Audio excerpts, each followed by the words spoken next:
अब हम लोग अगला एक क्वेश्चन देखते हैं जो कि एनसीईआरटी का है। ठीक, तो क्वेश्चन जो है वो क्वांटाइजेशन ऑफ चार्ज पर ही बेस्ड है कि polythene piece is rubbed by a silk cloth. ठीक, एक पॉलीथीन पीस है, उसको हमने सिल्क क्लॉथ से रब किया।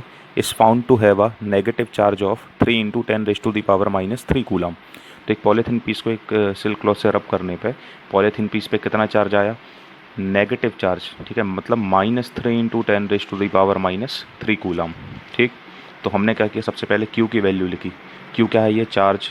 ठीक है, किसका? पॉलीथीन पीस का। तो कितना चार्ज है पॉलीथीन पीस पे? -3 × 10⁻³ कूलम। ठीक है, हमें यहाँ पे ये नेगेटिव को भी नहीं भूलना है। ठीक, अच्छा, उसके बाद हमें कैलकुलेट क्या करना है? तो calculate the number of electrons transfer from silk to polythene. ठीक है, तो हमें ये निकालना है कि सिल्क से पॉलीथीन में कितने नंबर ऑफ इलेक्ट्रॉन ट्रांसफ़र हुए। ठीक, अच्छा, ऐसा यहाँ पे क्यों लिखा है कि सिल्क से पॉलीथीन में ट्रांसफ़र हुए हैं इलेक्ट्रॉन? ठीक है, तो हमें देखो, हम ये पॉलीथीन पीस का चार्ज देखें यदि, तो जो पॉलीथीन पीस पे चार्ज है वो कैसा है? नेगेटिव है।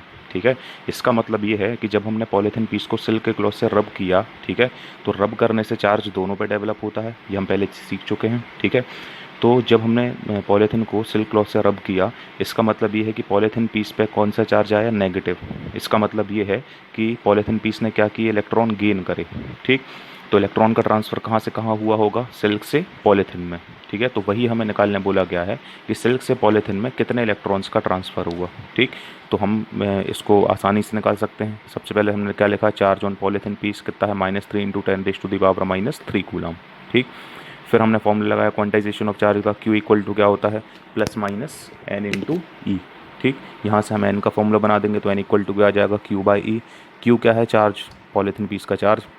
अब यहाँ पे केवल हमें नंबर निकालना है इलेक्ट्रॉन का, तो हम इस माइनस को लिखें या ना लिखें इससे कोई फ़र्क नहीं पड़ता है। ठीक, तो हम क्या करेंगे? केवल मैग्नीट्यूड लेंगे।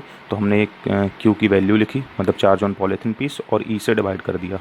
ठीक, E मतलब 1.6 × 10⁻19। इसको हमने सॉल्व करा तो हमें वैल्यू क्या मिली? 1.8 × 10⁻16।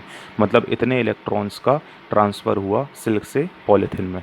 ठीक है, अच्छा, अगला क्वेश्चन हमसे क्या पूछा है कि is there a transfer of mass takes place. मतलब ये कि जब सिल्क से पॉलीथीन पीस में इलेक्ट्रॉन का ट्रांसफ़र होगा, ठीक, तो क्या उसके साथ साथ मास का भी ट्रांसफ़र होगा? ठीक, तो कल अपन ने पढ़ा था कि electron is not a massless particle. ठीक है, इलेक्ट्रॉन जो होता है वो मासलेस नहीं है, इलेक्ट्रॉन का भी मास होता है।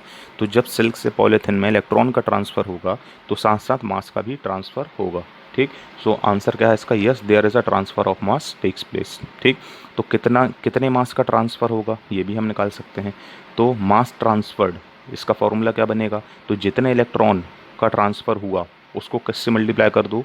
मास ऑफ इलेक्ट्रॉन से। ठीक है, तो यदि हमने वही किया कि देखो कितने इलेक्ट्रॉन का ट्रांसफ़र हुआ था? n, तो हमने n को किससे मल्टीप्लाई किया? मास ऑफ इलेक्ट्रॉन से। ठीक, तो इस दोनों की हमने वैल्यू पुट करी यहाँ पे। इलेक्ट्रॉन का मास कितना होता है? 9.31 × 10⁻−31। ठीक, और n की वैल्यू जो हमारी आई थी वो हमने यहाँ पे पुट की।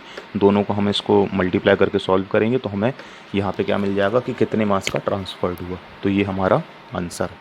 ठीक।